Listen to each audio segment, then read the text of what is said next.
Do you want to kick this off, Rob? Do you want to dive in? Yeah. Do you want to introduce yourself? Sure. I'm Peter Matthew Bauer. The middle name thing is put it on my records years ago and can't get rid of it. I kind of like having a middle name thing. It makes you seem Timeless. A serial killer, kind of. Yeah. serial killer or just a bit more iconic, I think. If I was David Andrew Farrier, it would be more memorable than I think David it's more Farrier. timeless. It feels way more old-timey, which I think fits your vibe too. Thanks. Yeah. In a positive You know way. what really hit me the wrong way was when Billy Corgan put a solo record out with what I didn't remember what his middle name is, and then I was Andrew? like, oh Billy Andrew man, Corgan? like I started feeling really bad about it. But it's Really? He put a middle name in? yeah, it's like Oh, William incredible. Andrew Corgan or something, but it's William Corgan. I saw Billy Corgan. He came to New Zealand and did what was the solo album? The Future Embrace. And I went along, and he's a buzzy dude. Chicago guy. Is he a Chicago guy? Do we like Billy Corgan, or is he too much? When he retired from music, he started a wrestling, like an amateur That's right. wrestling. He loves his wrestling. Yeah, and then he opened like a tea house out in the suburbs of Chicago, and then he would do really abstract concerts Right. where it's like interpretations of plays through a pedal board. At least he's doing what he loves. I'm down with that stuff. Yeah. You know? All right, so you brought us some food to kick this off. I did. This is my wife Maurice's hash brown casserole.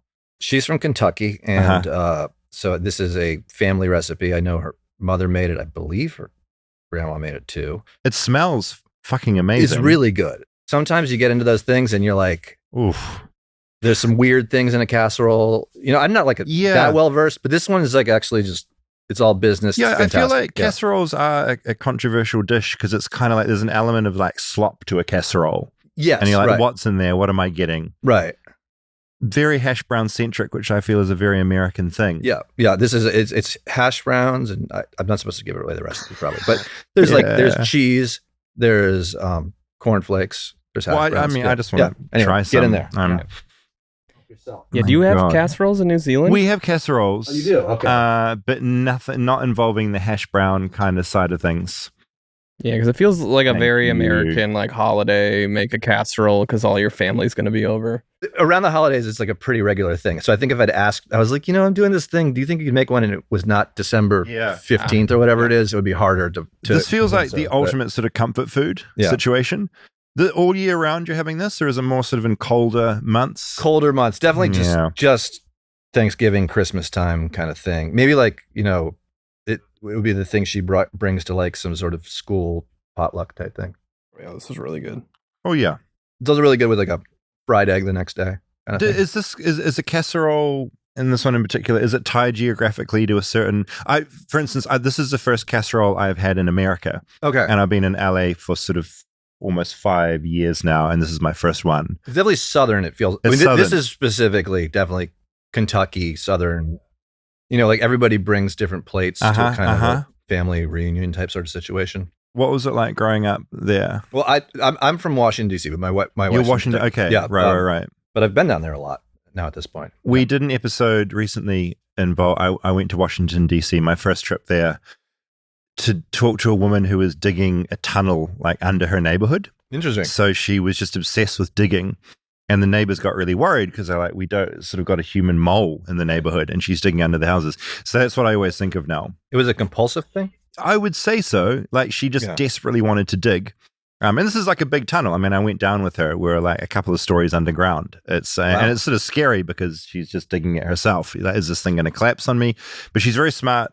Tunnel hasn't collapsed yet. TikToker, right? Yeah, started sort of documenting the tunneling. That's awesome. And then the neighborhood got worried that she was digging like further out from under her house. Sinkhole, like a sinkhole yeah, eventually. And like pop up in her backyard. But you like Washington was a good place to grow up, or terrible? It was a great place to grow up. And I mean, I have a very nostalgic feeling for DC, but it's a weird culture, I guess. It's different now. It's such a kind of transient place now. Yeah. I feel like growing up there was still people from there. Yeah. My parents moved out here during COVID to be nearer to us. But like when I would go back and I'd be like, go to a bar on my corner, they'd be like, where are you from? And I'd be like, right there. And like people just would not understand what you're talking, like originally, where are you from? And you're like, yeah, right. Here. And it's very like gentrified, displaced kind of area. Was it always so political there? Like, because that's what it's morphed into, right? Is everyone there for politics? Yeah, I mean, It's an industry town it's now. definitely that. I mean, it always has been. Yeah. I mean, there was definitely more provincial parts of it, like, people doing this or that. But like my parents were psychologists.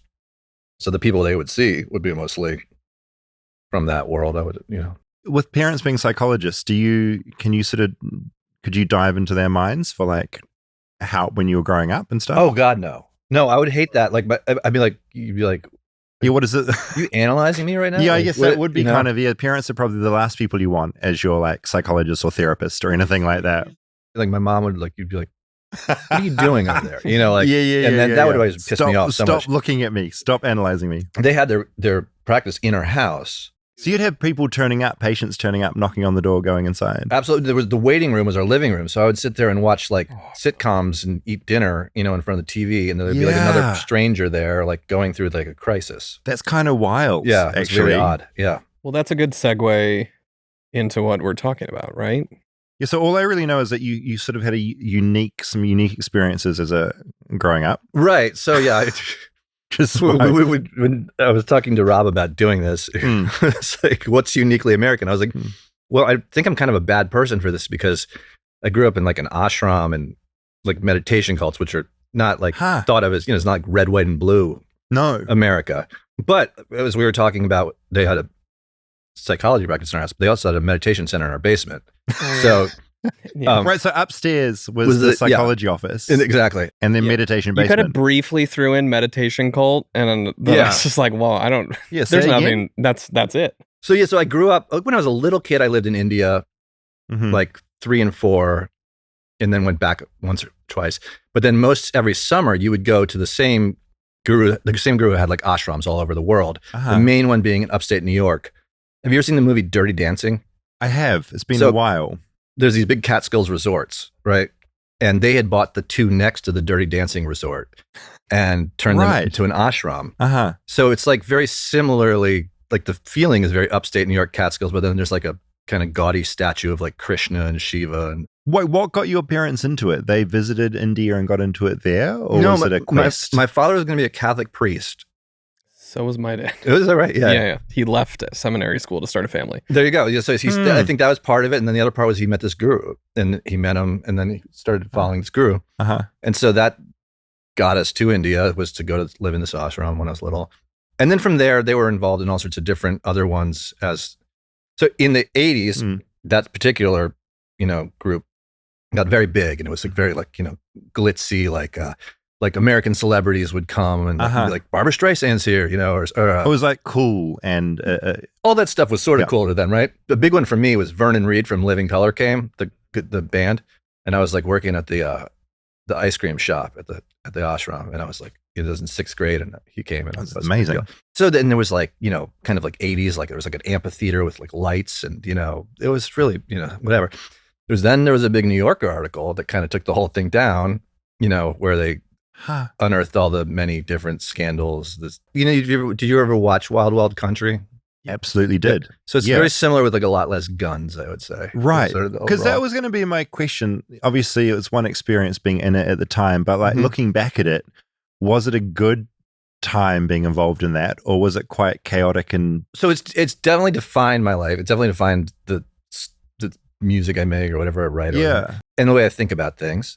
I don't know if it's a good thing or bad. There's great things about it. One is that your parents, when you're like, 10 or 11 years old and you have to go there every, and you're like a teenager and everything, your parents leave at 5 a.m. to go meditate and come back at 10 at night. And you're in these like kind of old cabins that the families will rent down the street from the ashram. They're like, mostly for like Orthodox Jews, I think, like used to rent them. And then you have the ashram people. So the really funny thing is you'd have all the ashram kids and then you'd have the like Orthodox Jewish kids on the other side of a fence. Very different worlds. And you just like would like throw rocks at each other and just be like, like you'd be like, those guys are crazy. Like, you guys are crazy. And like, it was just like and then you'd meet at the convenience store up the street to just try to buy cigarettes or something. So we're actually the same. We're all just kids. Yes, doing exactly. Our thing. Right. Yeah. So but you were free. You can like kind of roam the woods and try to, you just be make a kid. Friends and play Dungeons and Dragons and skateboard and stuff. And that was great. So then as you get like a little bit older, maybe around that same age, actually, probably.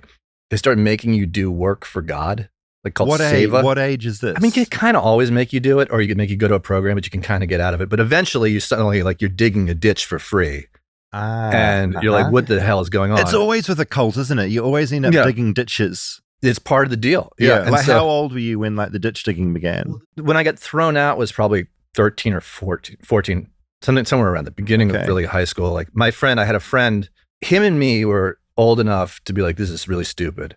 And we were both into like, he was really into like heavy metal. And so we would just go like smoke cigarettes in the woods and try to pick up girls and stuff. But then there was like an in crowd at that point, at that age, where the kids have been really indoctrinated. So they've gotten very odd too, like the kids who live there year round. Wait, so what made you have that perspective of this is a bit weird and I'm not into this, if that's where you're spending all your time? What gave you that lifeline out to be like, this isn't completely normal? Yeah, how old were you when you first started going there?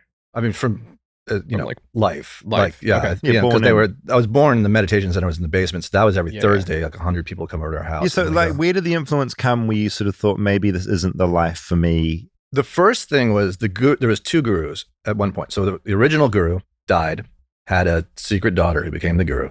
Right. And a secret son. Okay. And the daughter and son eventually had like a fight. And the daughter won. But now, when I was little, this is probably 6 or 7, the male guru's dog would be brought to our house with some swamis every once in a while. So he had a chow that I loved, this like just big yellow chow. And it's like, this is the greatest dog that ever happened. And then one day my parents were like, well, you know what? Got to get rid of all the pictures of Nityananda because he's out. And I was like, I'm sorry, what? Like, and I remember that being the moment, which was very weird. They were literally like disappearing, like burning the pictures of the other guru who had been the guru like an hour ago. Yeah. And you were like, this is odd behavior. This doesn't feel right. It doesn't feel right. And mostly because I cared about the dog, I was like, this sucks. We're not like the dog's much better than the guru. So like, let's, So I don't know. I mean, I don't think my parents were like, I mean, they stayed in way too long, but I don't know why. I still can't, but they did. They did what they did.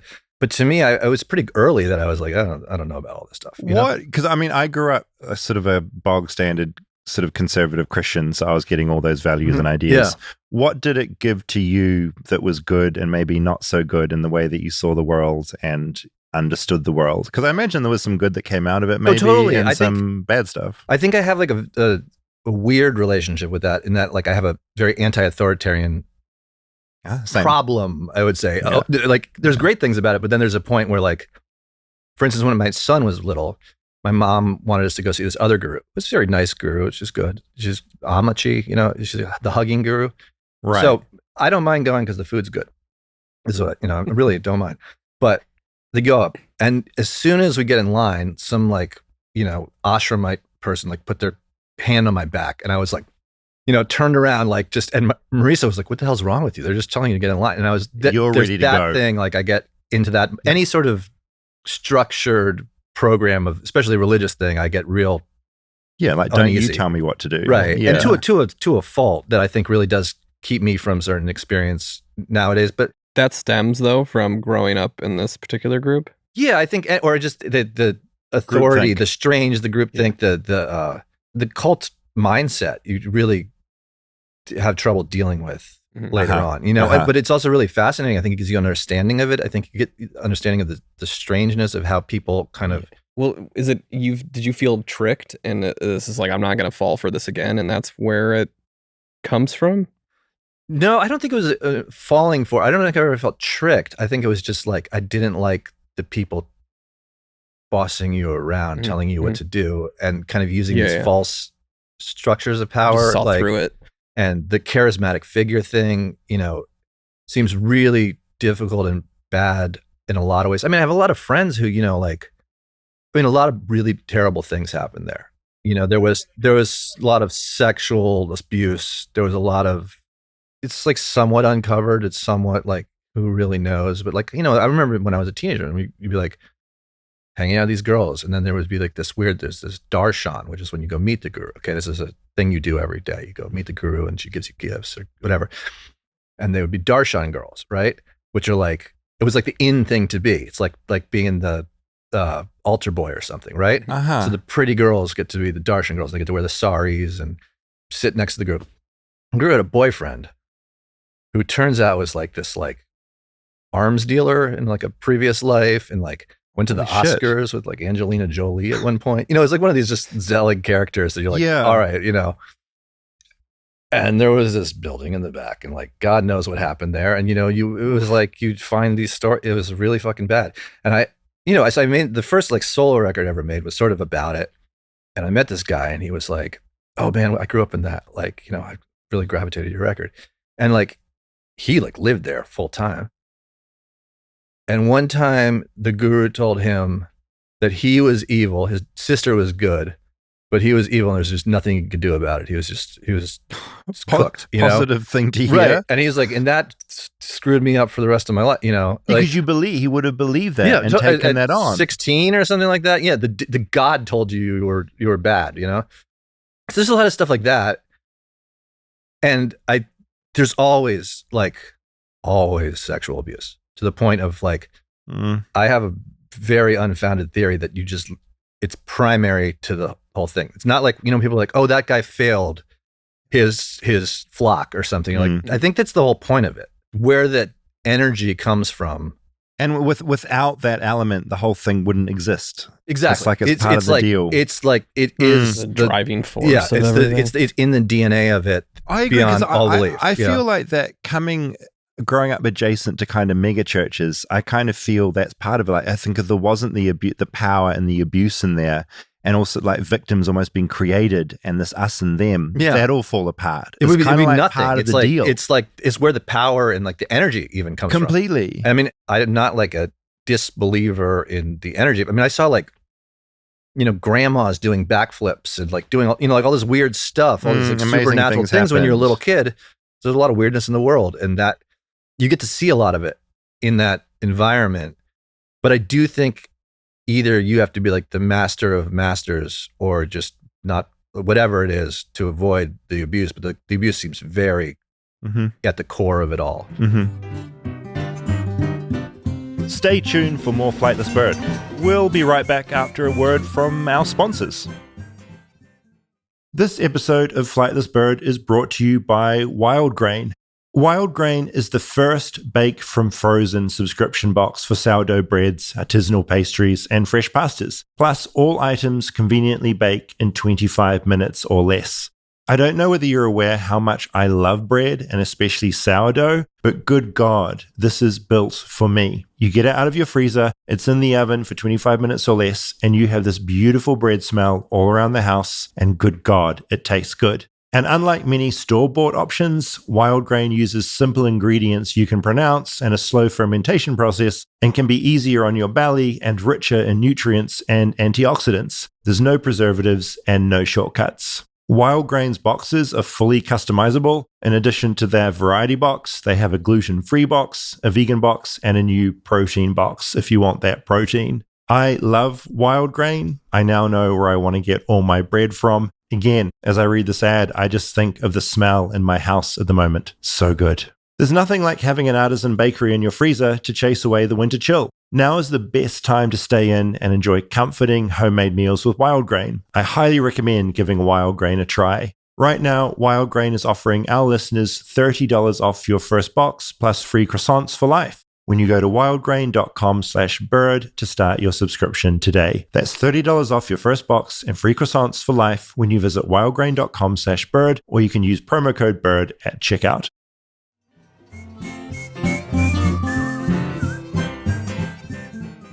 Does this wellness cult still exist? This one does, but it was interesting in that one time before I left the East Coast, I've been out here like 10 years. So then my son was like, I don't know, 10 or 11, something like that. And we went out to a friend's house who was like, I just bought a country like cabin, you know, like this family and like his friends, you know, parents. So we go out there and I in the Catskills. So we go out there for the weekend and I'm like, oh, wait a second. We're near this town where the place was. Holy shit, we're right by the ashram. I'm going to go. On the way out, we went to the ashram to see. And it had a very much like a kind of Grey Gardens feeling to it, where everything was run down and It had gotten away on them a bit. They closed the doors on the public, right? Like where it used to be very open, like we're trying to get as much money in as here we can. Now it's very closed. Like this white van, like chased us. I was trying to go up to the lake where like, oh, interesting. And like, it followed us and I was like, what the hell's going on? So then I would go to the store outside of the actual proper premises. And my friend's dad is still working at the store. He's like 80 years old. You're like, it was, which is interesting. Did he have a take on what was going on in the town? I mean, no, he was just like, oh, it's nice to see you. Like, you should get in touch with Narayan, Holy shit. That must have been the most surreal kind of memories flowing back moment to visit somewhere like that again. It was very weird. It was very, very weird. Yeah. So that was interesting. Yeah. Holy shit. I take away like, probably like my belief system or lack of belief system comes from that whole thing. Right. And the thing I had prepared when I was like, okay, how do I explain this as American? Or something like that, was the other thing that I took away from this is that when I started being a musician and I dropped out of college, the thing to do in my family was it was like, you need to have a backup career. And that was to be an astrologer. Huh. It was when I was 18. The first time I came to Los Angeles, I came out here to study with this old Indian master astrologer. And I've done it on the side for like 30 years or something like that. Right. But the thing I'm always telling people, I'm like, I don't really believe this. It's like, this is fun. We don't have to really get into, when people are like, if I go outside, I'm going to die tomorrow. I'm like, it'll be fine. Like, don't worry about it. So you see it more as just like an interesting practice and a way to communicate and understand the world a little bit. I mean, I don't know what I see it as. Yeah, I think there's something that sticks with you. That's like the archetypal nature of the world sticks with you. And that comes from how I was raised, right? Yeah, right. And I don't really psychologizing or trying to like pretend it's like a science or something like that. It's insane. Yeah, like, right. But it's a fun art in a way. It's like, it's another way of like kind of encapsulating the atmosphere you're in and trying to figure out like that, right? Yeah. So the crazy thing that I brought. We're not at the crazy thing yet. No, we're not at the crazy thing. No, this is the deal. This is the thing I don't really know how to think through, but was that, in August 2016, and so a lot of like my songs have been about this because it was something that interests me. The United States chart goes into this particularly like cultic energy. Oh. So if you want to look at it from like a political vantage point, but it's more than things shifted. Definitely the thing has shifted. And it's amazing how directly aligned with like the first Trump election it is. And but much more than him. I mean, he's an example of it, but that underlying like cult experience and the inability to like the kind of toxicity of it is like this thing that we're going through as a country and then as a world really on top of that till like 2034 or so thereabouts. That's how long we have. That was gonna be my first question was when does this shift? And it shifts the whole time, and like, but it is really weird because it is the central energy of what did I get out of growing up in this stuff is this exact thing. What's called it's a foreign word. It's called Rahu. The Rahu and Ketu are two words that will not, Mars, Mercury, etc.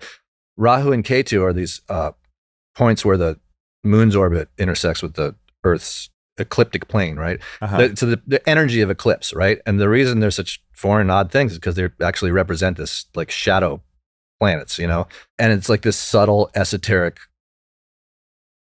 energy of life, like the electricity, like kind of like David Lynch electricity, understanding just of things, rippling right? around, just that weirdness, right? And so like Ra is like more like the vibrant, like living side, like when you go to like a city for the first time and everything's like alive and it's the same. Yeah, and there's popping. Like, it feels that feeling special. of like that feeling is it in its pure form, like of energy, but then it can have this very negative kind of crazy toxicity, destructive quality. It can also have a very creative and revolutionary quality.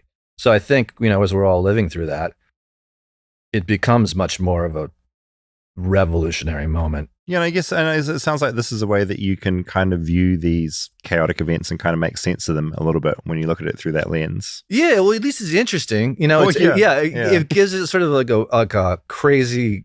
What, an explanation of some sort of why things are gravitating maybe it's that an way? explanation, or at least it's like something to inhabit, right? Like one thing you could say with that, like that I do find like useful is like if you like live like as it is versus how it's supposed to be, then you have a lot more success on a personal level with that, with this energy. So like if you're like, okay, like this is lost, this is fucked, this is problem, you're letting that go and then be like, okay, like what can I do what's in this? uniquely like what to this experience today, that what can I do with this? Mhm. It has a lot of power to it, you know, and it gives it this kind of creative destructive impulse versus like just, you know, we're cooked. Succumbing to it, Yeah, or exactly. pushing back. Right. It's interesting because I'm so anti any kind of woo. Like here in LA, I'm surrounded by people that are just kind of talking bullshit about astrology constantly. It's brutal, deeply annoying. But then a friend of mine explained it to me as well. Like, you can't write it off because for her, it's like a way of, it's like a language that gives her a way to like talk to other friends about certain things. And it's like you've got this thing that you inhabit. Right. And you can't just sort of write it off because that's how a whole lot of people talk to each other and like understand the world and each other, which I kind of understand. So I think I understand what you're saying. And I like that you're saying like it's not a science. It's not like I'm not going to go outside today because I'm going to get hit by a train because the moon told me. No, it's a different thing. That's actually antithetical to what it is too. Like I would say that people who do that are just fundamentalist idiots and zealots. Yeah, totally. And I agree. Like I can't be around anybody like woo type thing. That's my problem. That's why I don't do very well. But you know, like, but it's, to me, it's very similar. Like I've been hanging out with a lot of like improvisational musicians, like that record I brought to you guys with like a lot of people who like this guy Dave Harrington. It's very much like just seat of the pants guy, like playing. That reminds me a lot more of what I think is interesting about astrology or something like that. It's very improvisational. It's very creating on the fly in an odd way. Or I have a friend who I talked to about like music and like his career, and he just talks in like Greek myths, you know, and he's like, well, it's like, and he's a real difficult guy, but we can talk about that. And I'm like, okay, we can connect through his kind of mythic understanding of like little pieces of his life. Yeah, completely. It's like it's like a viewpoint and a shared kind of reality. Yeah. So that's something like that. There's a weirdness sometimes that you see. And sometimes you see people's charts, like I'll see like politicians and I'll see like finance people and like a lot of like World Bank people and stuff like that.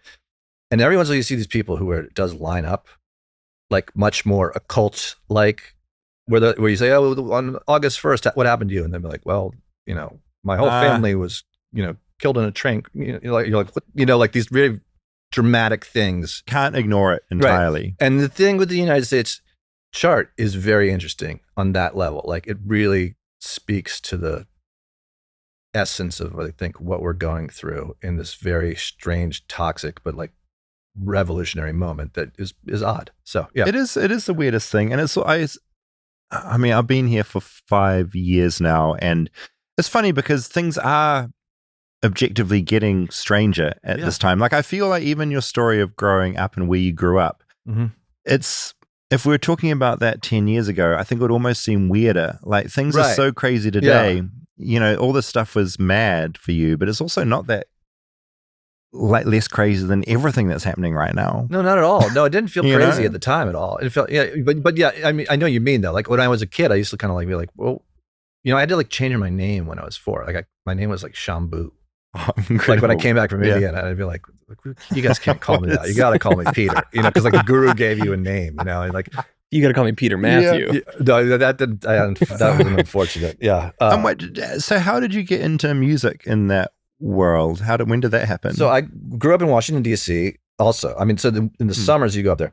Then when I was in like high school, I got into music, I guess in general. I had not an actual older brother, but a character who was like an older brother.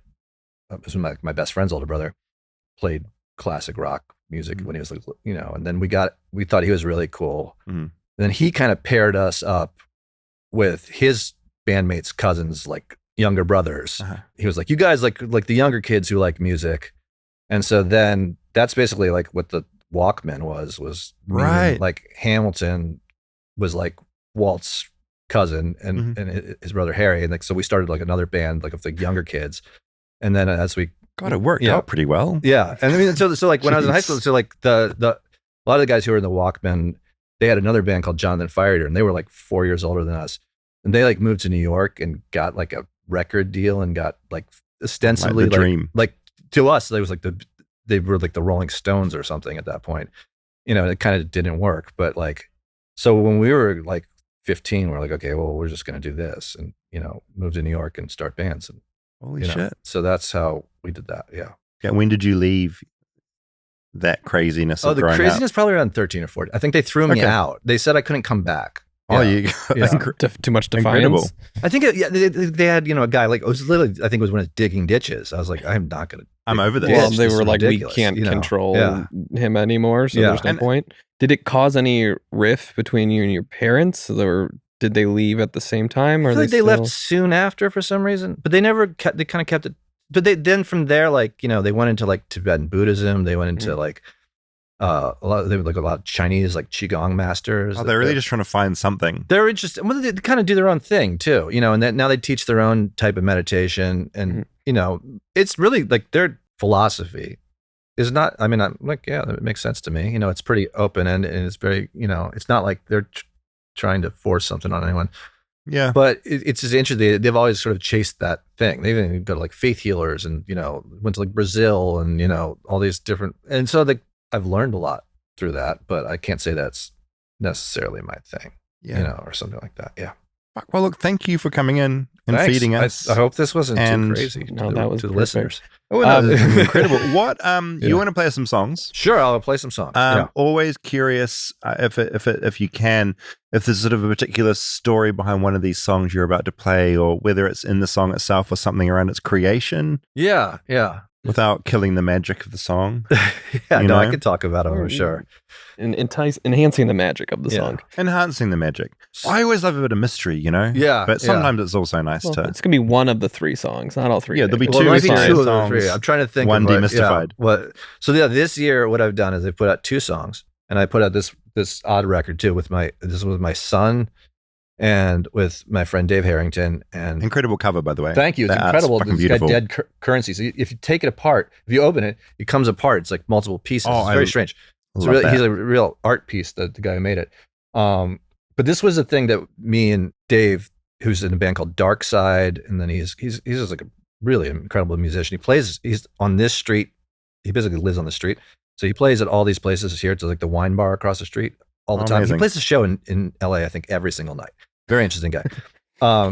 Him and me, my son Otis, Dylan Carlson from this band Earth, which is he's sort of like the godfather of like doom metal, I would say, or like he's a really At my alley. big character in that world. And then this guy Dylan Fujioka playing drums from a band called Meat Bodies. And so we hatched this whole plan like a year or so ago to play a show, and then we wrote the whole record and did it like in 2 days, basically. Oh, incredible. This is fun, and it's really heavy. That's hectic. Yeah, it's like a heavy band, right? Like, and it's all very like improvisational, and then I wrote words over it, and kind of in real time, right?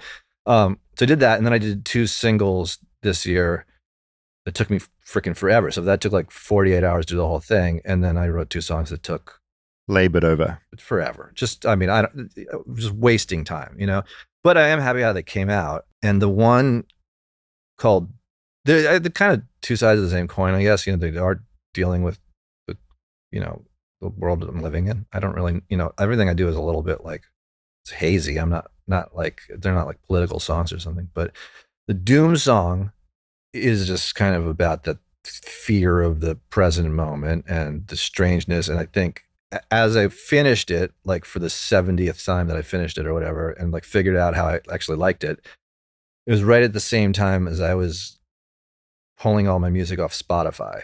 And I think the song sort of resonates with that because it is like a very fear of technology. The reason I pulled this stuff off Spotify is, they don't pay you and they rip you off, and that's great. I don't really care. It wasn't good, but they now are funding ICE ads across the board, which is insane. Bonkers. Well, so is YouTube. So is blah, blah, blah. So everyone's like, well, what's the difference? Why should I go to Apple Music? They mine. No, but you have to make your move where you feel you can make them. Exactly. Exactly. Like, if we could take down the market leader, like the 75, 80% of the music industry, if that goes away, then it's a free for all. There's a whole new chaos that really can open a whole new world. And so there's other bad guys, but like, let's start somewhere. Mm-hmm. But so that's a big part. But the AI technology, like the guy, Daniel Ek, I don't know how to say that. Sorry, Daniel Ek. Right? But he actually, that's the total mispronunciation I learned today. That's okay. But he took all his money from the history of recorded music, like Ella Fitzgerald, Bob Dylan, like just whatever, Chuck Berry.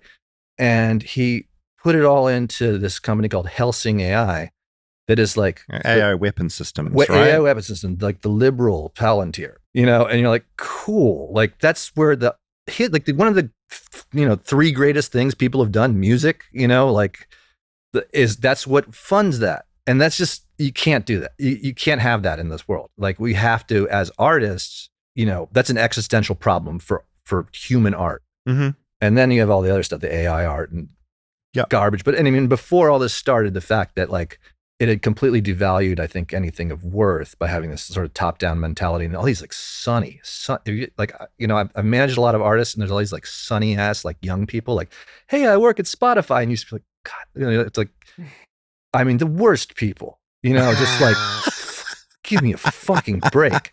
You know, and they're robbing you blind on top of it. Like, I mean, because like, but this is all shit we think about though in podcast land as well, like where we are, because we're everywhere at the moment, right? Right. So it's like we're on every platform, and like Spotify is part of that. Yeah, and absolutely. figuring out what to do with that. Do it. Say whatever the fuck you want. No, it's fine. But no, these are all discussions that we're having. Yeah. I mean, my other main job is running a newsletter, and I was on Substack. Yeah. And that's like my main living is made on there. Yeah. I ripped it off Substack recently to go somewhere else because like Substack has got a bunch of Nazis on there, and my readers, 10% of what they pay me goes technically to there. Right, yeah. But it's this huge thing, and it's like trying to decide how to live ethically, right? No, yeah, in a way that works, and like it's just fucking hard because that's like a big decision. Pulling your stuff off there is a huge decision. Is a big pull because like it's people that will find you as well, and it's just knowing when to do that is so hard, and I admire your move. I mean, luckily no one listens to my music, so it's fine. Like, or they can buy a beautiful physical object they can, of your music. Yeah. Thank God. Stay tuned for more Flightless Bird. We'll be right back after a word from our sponsors. Support for Flightless Bird comes from Grow Therapy.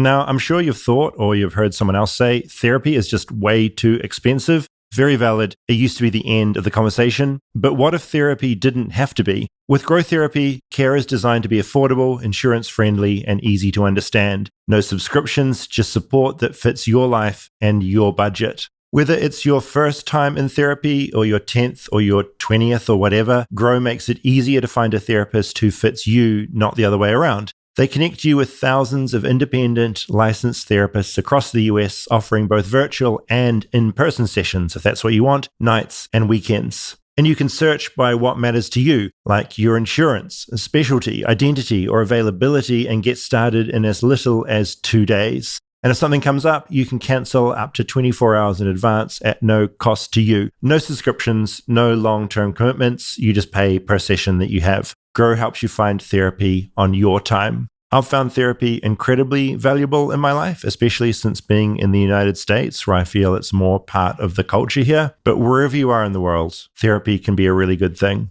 Whatever challenges you're facing, Grow Therapy is here to help. Grow accepts over 100 insurance plans, including Medicaid in some states. Sessions average about $21 with insurance, and some pay as little as $0 depending on their plan. Visit growtherapy.com/bird today to get started. That's growtherapy.com/bird. growtherapy.com/bird. Availability and coverage vary by state and insurance plan.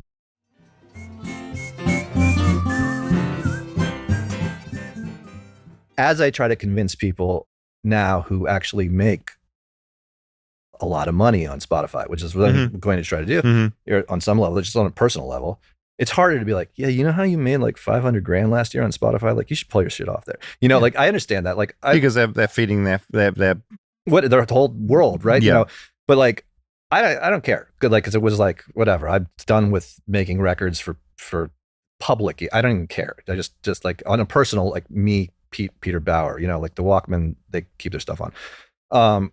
I would take it off personally, but that's, you know, it's another discussion. It's a Quaker, other people, Quaker thing where it's a 5-0 vote for anything like that to happen. So maybe, hopefully someday soon, we'll see. But for me, get rid of it. That's great. To me, it's like, do you know that band Deerhoof? I do. Like, so that guy, Greg Saunier, I think his name, I don't know him, but I just was reading because he's very active in that world. Yes. And the one thing he said that really stuck with me is saying no to your own destruction can be fun. I'll say that saying no to your own destruction can be fun. Huh. And I think that's a great way of looking at it, because you don't have to like, you're not like trying to stop everything in this, oh, I'm just pulling my stuff off this site, but it's a great, like, just jumping off point for a lot of things. Just rewiring how you think about things and how you run your life in do general. I miss this? Like, no, do I miss like asking some dirtbag for a playlist on Spotify? They're like, no, like, I don't want to know about that. That's like, that already degraded me to the point of like, like you're just trying to like find some moxie or something, they're like, I don't need this in my life, and it feels really good. And so that song, Doom, in a weird way, is actually about that. The video I made for it, which I don't make a lot of videos, but I do like to download things off YouTube and cut them together like a fun rework existing. Just like a weird sort of stoner mentality without, I'm not a stoner, but I just do it for like, it took like 40,000 hours to make it. But it's all these like intricate, like the dog robots. Oh yes. There's like, and then there's like the stupid Tesla robots and the little things. Very and it's familiar. sort of like a narrative about that cut together with like things that I love most in the world. Like, there's like footage of like Johnny Cash and the B-52s and Chuck also Berry. Incredibly human, beautiful moments. And just the sort of stuff that's just the getting tech cooked stuff that's by being this, shoved onto us right now. Right. And it's actually kind of like, I meant to make it funny. And then it's sort of sad. I was like, this is actually like, I'm definitely not a filmmaker, but I was like, this is pretty good, and so I'm very proud of the video for what. Okay, great. But where can people watch that? On YouTube. I think it's like 40 views, maybe. Okay, no, all the best stuff has. But no views. anyway, I think it's kind of neat for what it is. But I do like the song because I think it hopefully has at least the ethos of sticking up for yourself and whatever happens in my little weird ass way. That is for so whatever. Doom, and it took about 70 hours to get it right. Yeah, I mean, I don't know. I think that I kind of just sometimes with my solo music, especially, I find it comforting to work on. So then I overwork things, and then but I think I've gotten very good at also having the mentality of when I do work with other people, or if just like jumping in and not thinking about anything at all, and hopefully getting things done really fast. So I think it's okay that it took so long, but it's probably just for the sake of taking it easy, hanging out with Pro Tools. Thank you for sharing it with us. Thank Looking you. forward to it. And thank you again to your wonderful wife. Oh, yeah. And this wonderful dish. Holy shit. All right. Thank you. Thanks for having me. It's really fun. This one is called Doom. You want to tell you if I want to come? Okay. Fine. 1, 2, 3, 4.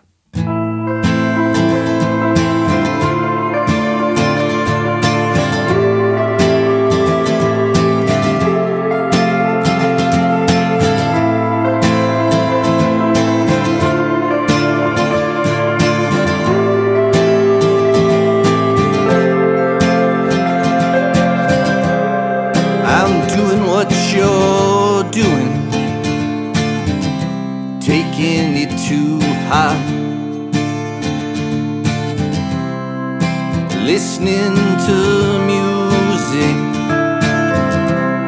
as things fall apart. One for the modern world, one for the sea of pain. I turn my camera on the breaking waves.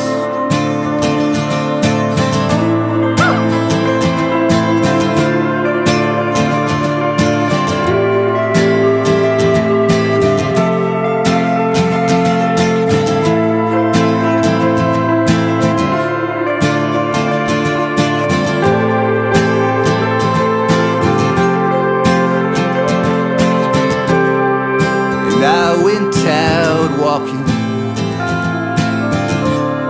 the streets all stayed the same. I walked to the morning, it came like a pale blue flame. Doom's coming down,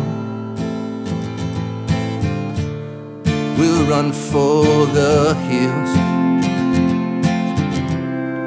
And I know it's soon now. It gives me the chills.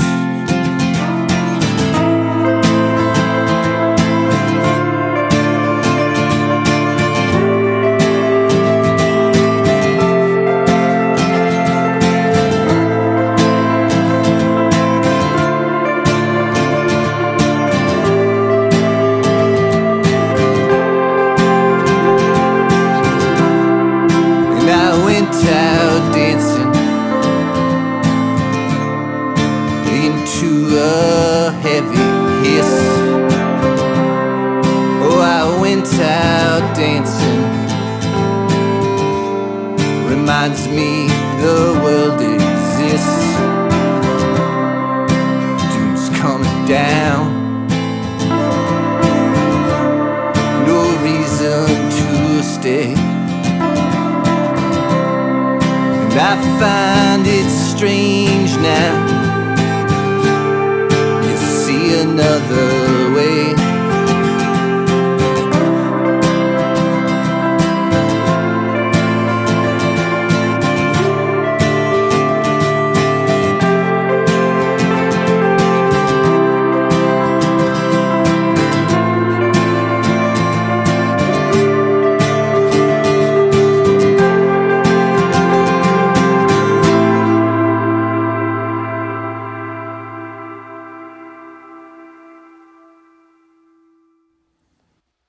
We good? All right, here we go. This is called Knife Fighter.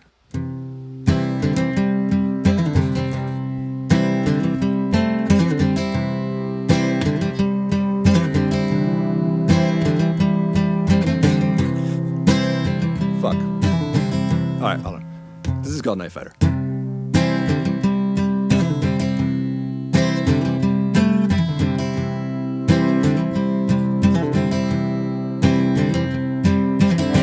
Drunk in the morning, sunlight warming. The shadows fade across my face. Long way down below the rainbow. Wait for the voices speak our names.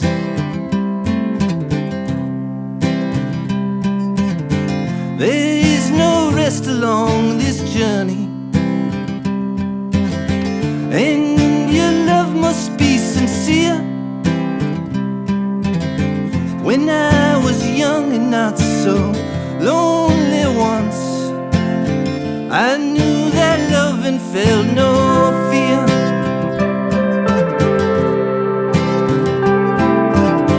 I had a dream in a mirror. We're wandering some faraway place.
Icon to me. I followed you through the streets so easy. Watch for the wheels are turning. Found sound and the fire's burning. Que sera?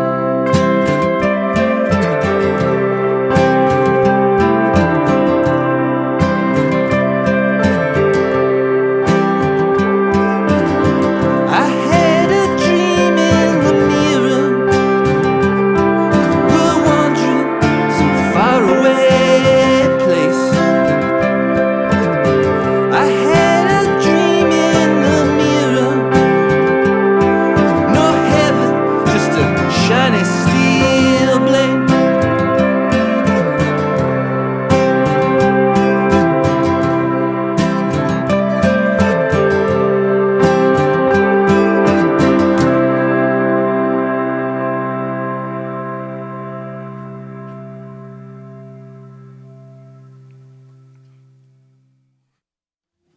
just figured out how to do this morning. So this song is called Gold Paint for Blue Skies.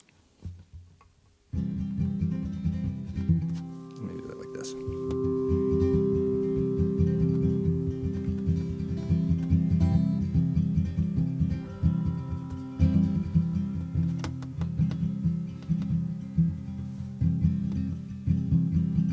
When I was young and strong of voice, I stumbled and I fell. Say it now, why you came from the streets to the funeral. And I always thought we had this. Say it now, why you came. When everyone sees through everything.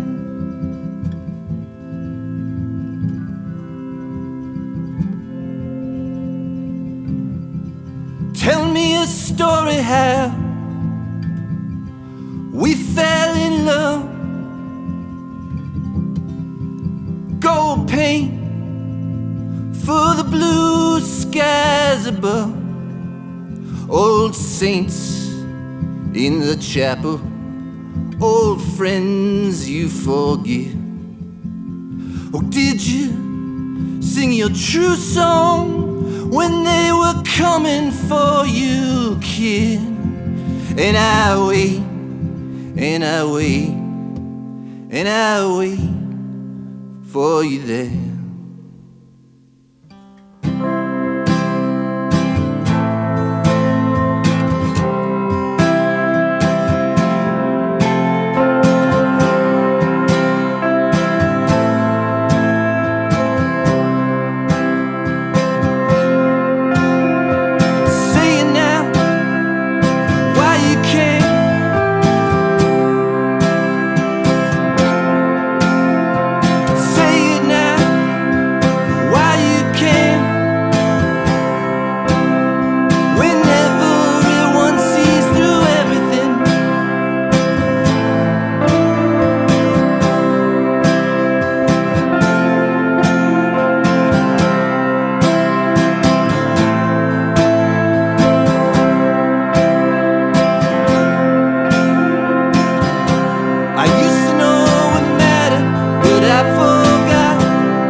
Oh, did you sing your true song?